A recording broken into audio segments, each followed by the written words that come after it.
ডালাক বাজার এসে কথা কইছে, যারা গরুর ব্যবসায়ী আছে তার সাথে কথাবার্তা কয়ে এসে গরু বাজার আগামী সপ্তাহ থেকে বন্ধ হইব, তারা সবাই সহযোগিতা করছে এবং অন্য ত্রিপুর রাজ্যের অন্য বাজার যারা আছে তারাও সহযোগিতা করেন।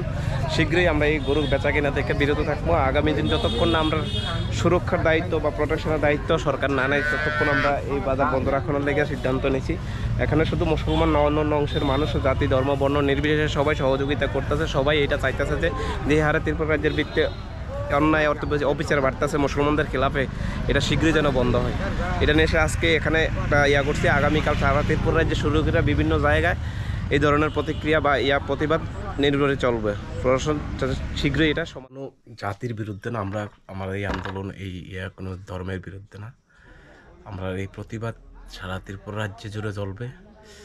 আর আজকে ডালাক বাজার কথা কইছি, তারা আগামী সপ্তাহ থেকে অমরপুর নতুন বাজার যে আঞ্চলিক বাজারগুলি আছে তারা বন্ধ রাখার, স্ট্রাইক রাখার আহ্বান রাখছি। তারা সহমত পোষণ করছে, তারপরও সহযোগিতা করব। আমি এই ভিডিওটা ত্রিপুরা রাজ্যের সমস্ত গরু ব্যবসায়ী বা সমস্ত এরিয়ার মধ্যে যাতে প্রচুর পরিমাণে শেয়ার করেন, সবার কাছে পৌঁছায় এমন বার্তা। আর এই ধরনের দিনের পর দিন আমাদের উপর যে নির্যাতনের মাত্রা বাড়তেছে, এর থেকে আমরা রেহাই পাই, সেটাই আহ্বান।